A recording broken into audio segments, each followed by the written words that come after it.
Hello, ẹ káàárọ̀, ẹ káàsán, ẹ káalẹ́ o, according to the time tí mo bá bá yín. Èmi ọmọ yín olólùfẹ́ yín Lady K Ìfẹ́ Olúwa show. The baby of Yorùbá nation ni mo tún ní kí n tún mú tuntun wá fún yín o. Awareness eléyìí lẹ́tìkẹ́. Eléyìí ló ń pè wípé bá lọ. Àbọ̀ àbọ̀.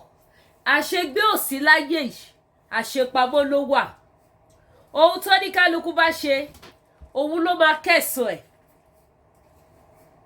Ohun tí oníkálukú bá ṣe, òun lóníkálukú máa gbà. Ó lágbára yéye.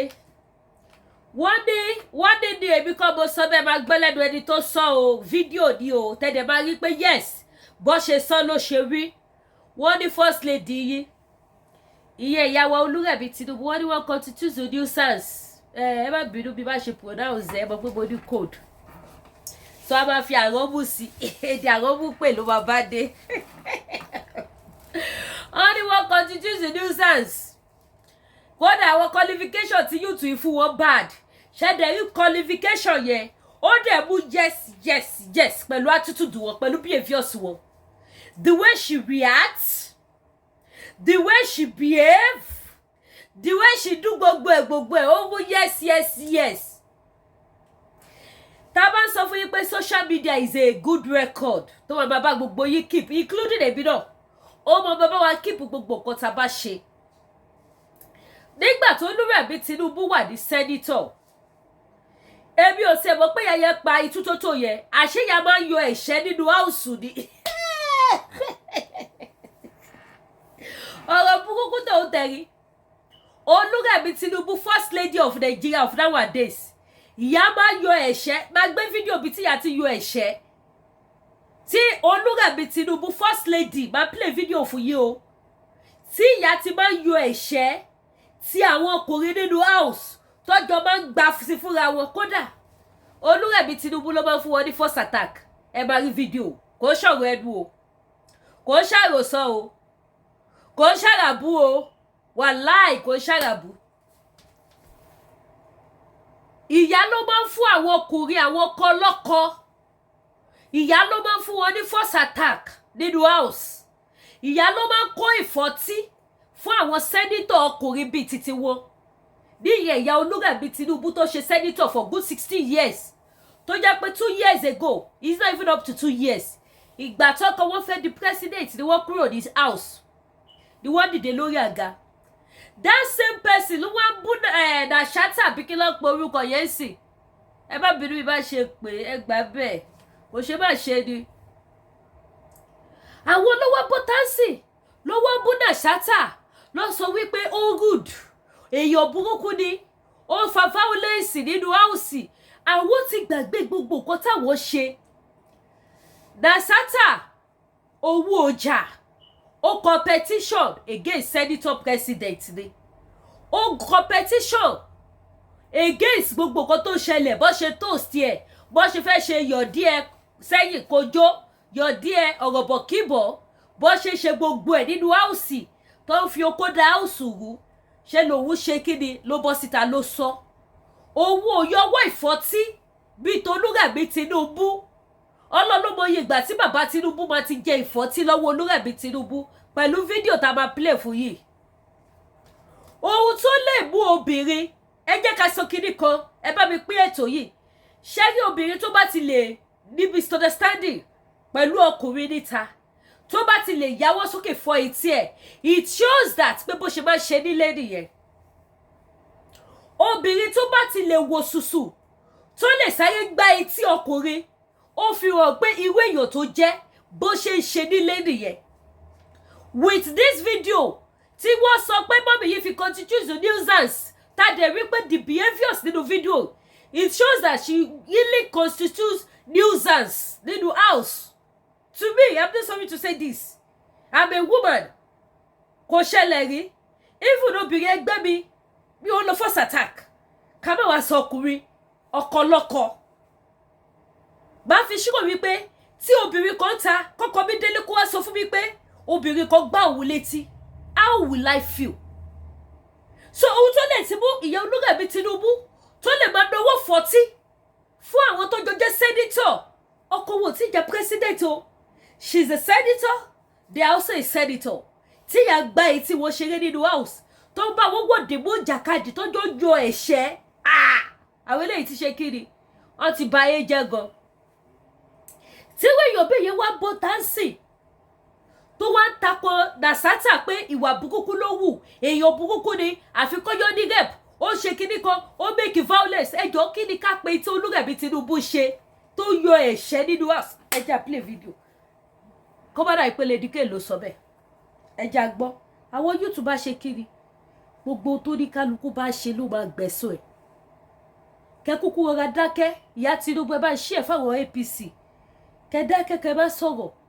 Bí àwọn ọba ti wúru fídíò jáde. Irú èmi yìí sì. Mi ò ever believe wípé ìyá yẹn máa lo force attack fi lu àwọn ọkọ lọ́kọ nínú house. Láwọn tó jẹ́ senator. She's very rude. Come and see the way she's behaving nínú house. It shows that pé bàbá Tinubu abájọ tẹ́ ṣe jẹ́ kí n fẹ́ bàbá Tinubu. Mo ní mo fẹ́ bàbá Tinubu. Bàbá ò gbà. Àṣé kí wọ́n lè méjì bàbá pàdé. Ẹ má bi ẹ jẹ́ àṣẹfẹ́. Ẹ jẹ́ ìṣẹ̀fẹ̀. Mo ní mo fẹ́ bàbá Tinubu. Ìyá ò gbà. Àṣé torí ìwà wọn nítorí mi ò ní tolerate rọ́bì ṣé mi ò ní lajú mi sílẹ̀. Kẹ́ bá control daddy. Kẹ́ bá gbá daddy létí. Èmi ò ní gbà yẹn o. Níbo ọkọ ló lówó orí aya ọ̀tọ̀kọ làṣẹ. Ẹ jẹ́ àjọ wòrán. Ẹ má bínú. Cruise ló máa bá ẹ jẹ́ fi wọ́n ṣe yẹ̀yẹ́. Ó yá. Another Nigerian has come out to drag Senator Natasha. And this time is former senator, now First Lady of the Federal Republic of Nigeria, Senator Remi Tinubu. In her own words, she has said that the Senate is a place for honor, matured might, and mature might, and not controversy. Of course, standing with the Senate in whatever punitive measures they put in place to discipline Senator Natasha, who is now being alleged to grossly violating Senate rules and all of that, right? So, unfortunately, Oluremi Tinubu, just until a few years ago, while her husband was elected as president of Nigeria, did not return to the Senate, which she has been for donkey years. However, the quick search at Oluremi Tinubu's time in the Senate shows that she too was a fighter. In fact, Natasha needs to be given an award for self-control, discipline, and all that are around there. Considering now seeing what Oluremi Tinubu's activities and exploits were in the Senate. The picture you are seeing is a picture of Oluremi Tinubu directly fighting at this waka Shege. And that is Dino Melaye, the former senator too from Kogi State, that Tinubu was attacking. She said, in her own words, that she was being bullied, she was being harassed. But then she didn't go the route of Natasha, who went on to submit petitions, went to court to seek legal conviction to be able to put the people that are harassing her in place. But Remi Tinubu fought back. I'm not joking. You are going to see videos where Remi Tinubu had her bossing gloves on and had to fight. The problem is not that she fought. The problem is that she now thinks that she has become a motivational speaker or has the moral ground to discipline or chide somebody else. And unfortunately, she has forgotten that the internet never forgets. So let's see a few videos of Oluremi Tinubu literally fighting. Another one where she was constituting nuisance. You also got to see that on Plenary, right? The one she was fighting with Dino Melaye was out of Plenary. The one she was constituting nuisance was in Plenary. Then the last was the one where she actually humiliated, embarrassed. No need try to talk about what this guy did, this other man that I think the former Elisha Abo, yes, remember the Elisha Abo, the senator that had all of the issues. Look at how Oluremi Tinubu humiliated, embarrassed, and was talking rudely. That the guy had to react. The guy, and I'm sure part of the reasons why the guy is not back in the Senate is all of the fights she had to fight with the former senator, now First Lady. Look at a few of these videos, and then we'll come back and talk some more.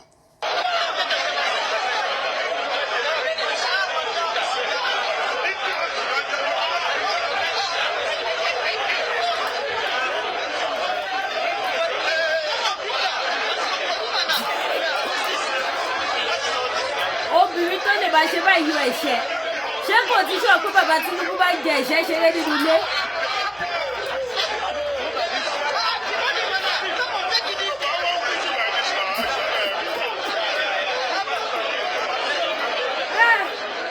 ìyá ní dúró gbà lórí gan-an.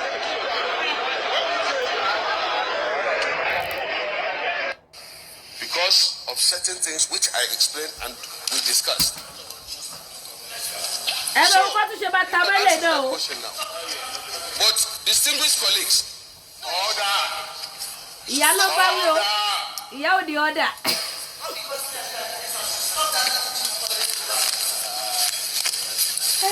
Where I'm taking order.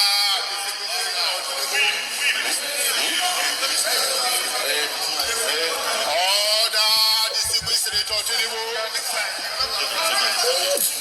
Somebody's on the floor. On that side.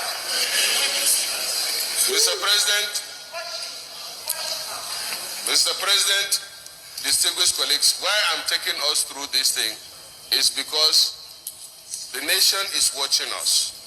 Stop us. But you don't come to on the other side and start dictating to us. Do you want us to protect you, or do you want us to defend you, or you want to be on your own? Because do you realize that the Senate, I want that mic and let me finish. Do you realize that the Senate, when we constitute this, whatever the law gives, we can also suspend you? Do you realize that? No, sir. It doesn't come here on camera. Threatening me with suspension. We are not threatening you. I said like we are not threatening you. I will not sit you threatening you suspension. With all due respect, sir. With all due respect to you, I won't sit here. You are my colleague. You are a senator like me. You cannot threaten me suspension. I take exception, ma'am. Excuse me. Stop. All right, then go and pay. Okay. I'm also another woman. Yes, ma'am. If that doesn't answer your question, then of course it means that you are part of the people that we say are the hypocrisy sect. A lot of us are hypocrites, and you could imagine that because you are not first lady, you have forgotten all the nuisance you committed while in the Senate, all the atrocities you committed. Thank God for the internet. Thank God that Nigerians of this generation, though very weak, very passive, quite not so forceful, but then at least with social media that our strength currently lies, we are able to tell whoever we want to tell. But I think we should take it a bit further and put this kind of people in their place. Remi Tinubu cannot wake up and begin to form as though she's not a saint. She wants to define how somebody would react or respond to harassment, because you think that we are waiting for her. Nigerians have tagged all over social media to come and explain how this. But of course, remember, in all of this, the Senate President then, Bukola Saraki, was matured. I'm sure that we miss Bukola Saraki. Matured leadership and influence that he exerted in money. Somebody even said yesterday that Bukola Saraki would have handled this matter better. The Neda Emaswen, again, I think we should establish this at this point. Nobody said that what Natasha did should not be probed, but then she wasn't given fair hearing. It was embarrassing to see Senator Neda Emaswen, who already is flocking with the APC for them to give him the ticket of the Edo South Senatorial District to return to the Senate, because he knows, of course, that he will not be able to get that through the Labour Party.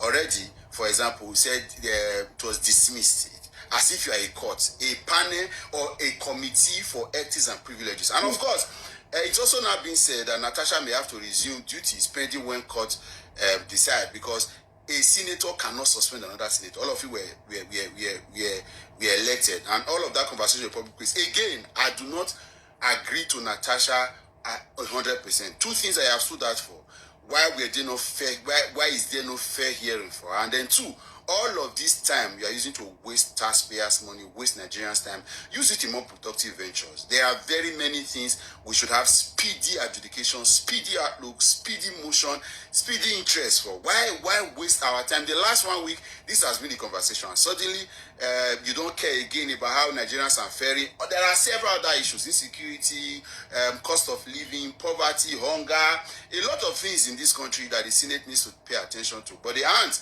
of course. And then all of this ego and political fightings. Somebody made another statement that I think I like. Every Senate should have an opposition. Whether or not they agree politically or personally, there should be an opposition. But there is a spell currently on the country that seems to weaken the voices of people that speak against the ruling APC, whether spiritually and physically. So there is a gang physically that is shutting voices, and there is a spiritual spell that has been blown to weaken all of these opposition voices. Look at all of these guys; all of them have suddenly become quiet, and they have refused to talk. So it's not enough to say. Yes, ẹ jẹ́ kí n fàfikún níbi tá gbọ́dé. Tá bá sọ wípé tí àlọ́ bá lọ, àbọ̀ àbọ̀. Ìyá Remi Tinubu ti gbàgbé gbogbo nǹkan táwọn náà ṣe. Tẹ́ bá ṣàkíyèsí fídíò tẹ́ wò yẹn, ẹ rí pé kì í ṣe fídíò ẹyọ kan, like 3 to 4 video. Lẹ́ni yẹn cut díẹ̀díẹ̀ tí wọ́n bá wọn join papọ̀, tí wọ́n bá wọn pa gbogbo nuisance wọn yẹn, wọ́n bá wọn kó papọ̀ sójú kan. Àwọn ti gbàgbé. Àǹtẹ́ bá lọ wò ó dáadáa, àwọn videos yẹn máa jù bẹ́ẹ̀ lọ. Wọ́n ti torí ẹ̀ yọwọ́ kúrò ní senator. Wọ́n continue ní dọ́tọ̀ tìgbà tọ́kọ wọn jẹ́ president of Nigeria. Tó túmọ̀ sí wípé tí bàbá bá parí president gan nígbàkigbà tọ́lọ́ bá ní kó parí. Tí Nàìjíríà dẹ̀ ṣì wà ní wọ́n Nàìjíríà, ìyá máa tún wá post kan lọ. Ẹ̀yin yẹn lẹ wá kọ̀ dẹ́mẹ̀yọ kan tó jẹ́ obìnrin bíi títẹyé. Àwọn tẹ̀yìn yọ ẹ̀ṣẹ́ tì nínú house. Ṣé wọ́n fi dídó lọ́yìn? Ṣé wọ́n ṣe eré gbádìgbádì pẹ̀lú yín? Ẹ wo àwọn nǹkan tí Nàṣátà, ẹ gbọ́ gbogbo nǹkan tí Nàṣátà kalẹ̀. Ẹ wo gbogbo nǹkan tí Nàṣátà kalẹ̀. Wípé ó ṣẹlẹ̀ tó fi di wípé lady yẹn gbé ìgbésẹ̀ tó gbé. And as a woman, instead of you to support her, because ẹ ti ríra yín lè rí wípé ẹ̀yin lẹ láyé, ẹ̀yin lẹ nípò, ẹ̀yin lẹ ní power, lẹ ní gbogbo kan. You can do whatever you like. You can judge as much as you like. You can judge anybody. Anybody judgeable ni. Àbí judgeable kọ́, judgeable ni. Bó bá dẹ̀ kúrò judgeable kó tún di judgeable. Kẹ́tù wà nǹkan bí fi pé. Lórí kéde. Gbogbo yín pátápátá gbégbèsè bí ayé àwọn YouTube ṣe máa dá. Gbégbèsè bí ó ṣe máa rọrùn fáwọn YouTube. Ti sọ gbogbo YouTube Nàìjíríà ti sọ wọ́n di content creator. Gbogbo YouTube ti dẹni tó ṣe content kiri lórí social media. Nígbà tó jẹ́ wípé wọ́n kàwé wọ́n ríṣẹ́. Gbogbo àwọn senator tá ń sọ̀rọ̀ nípa ẹ lọ síbẹ̀. YouTube mélòó ló wà nínú House of Rep? Ẹ̀yin yẹn lè wá bọ́ta lè wá kọ̀ dẹ́mẹ̀yọ̀. Ṣé ibi tó lọ́wọ́ máa gbà láti fi dán gbogbo yín ní pàṣọ? Ibi tẹ́ ní expect ni. Ẹ wo àwọn words tó jáde lẹ́nu guy. Ẹ wo àwọn nǹkan tó fi yín wé.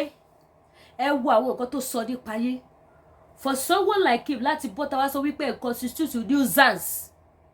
Rí pé lẹ́tìkẹ́ ó lágbára gan. And truly you constitute that nuisance. Ẹ wù why? For you obìnrin ó marriage woman kó máa yọ ẹ̀ṣẹ́ tí ọkọ lóko. Tí ẹ̀rọ pòkè bẹ́ ṣe gbá dínú mi láyè. Tẹ́ gbá àwọn other people. Tẹ́ fún wọn ní bákà, tẹ́ fún wọn ní dáàbò. Ó ní slang kan tó máa fi pa àwọn tó máa fún wọn ní gbàjú bẹ́ẹ̀ yẹn. Mo fẹ́ rántí slang yẹn. Ó ní slang kan tó máa lò fún àwọn tó bá ti ṣá wọn ní fọ́tí bẹ́ẹ̀ yẹn. Tẹ́ ń lò fọ́kọ lóko. Kọ́ wá wọ́ yín mọ́ra, kọ́ wá lù yín. Bó ṣe máa ṣe fídíò yín náà nìyẹn o. And the video will be on internet. Ṣé pọ́nra yín ní ìdàbẹ̀rẹ̀ yàrá yín? Ìyá Remi Tinubu. Ṣé ẹ pọ́nra yín lérí abẹ́rẹ́ yàrá yín? Máa jà pẹ̀lú ọkọ. Irresponsible woman. It shows you are not responsible. Sorry to say this man. No. Irú èmi yìí sì ẹ̀kọ́ wo mo fẹ́ kọ́ lára yín níbi yẹn.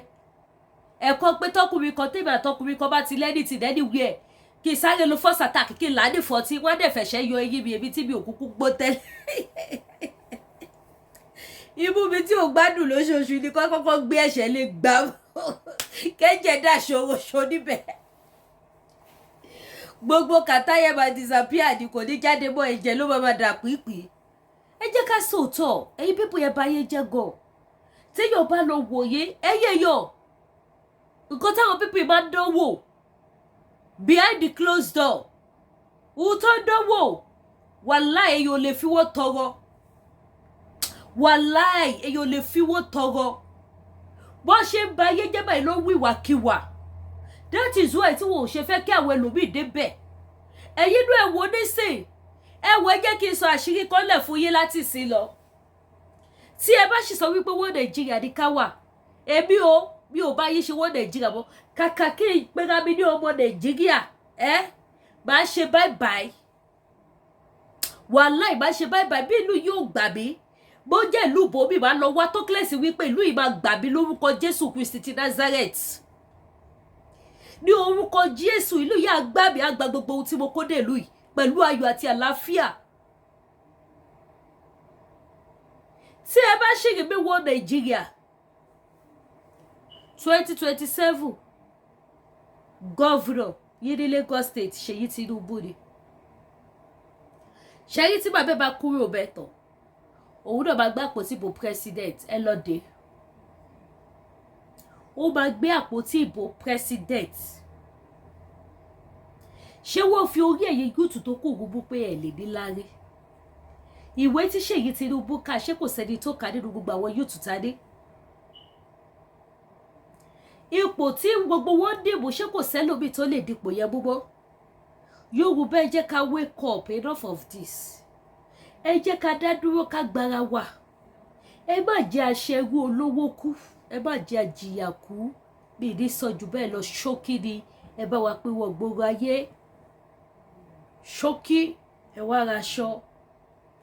Báwo yìí kẹ́ ní aṣọ nílé ní kí n ta kí ni kí n ta? Ṣé wọ́n Nàìjíríà ni ó máa bọ́ àwọn ọmọ mi? Ẹ wá ra aṣọ mò ń tà ọdún yóò yẹ. Àṣẹ ìṣàmọ́dún aṣọ là ń tà. Aṣọ là ń tà bí aṣọ kú bí lóríṣiríṣi. Ṣẹ̀tìrì léèsì wà, àǹkárá wà, dàmásìkì wà, àdìrẹ wà àti bẹ́ẹ̀ bẹ́ẹ̀ lọ gbogbo ẹ̀ la ní bí ẹ wá ra aṣọ mo fi Elédùmarè bẹ̀ yín. Ojú òní tí ẹ dẹ̀ bá gbàgbé láti subscribe sí YouTube channel wa kẹ́tọ́ notification bell yìí. Á tún máa fa ayọ̀ pàdé má bínú mi ní rojọ́ púpọ̀ kò ṣe má ṣe ní ire o.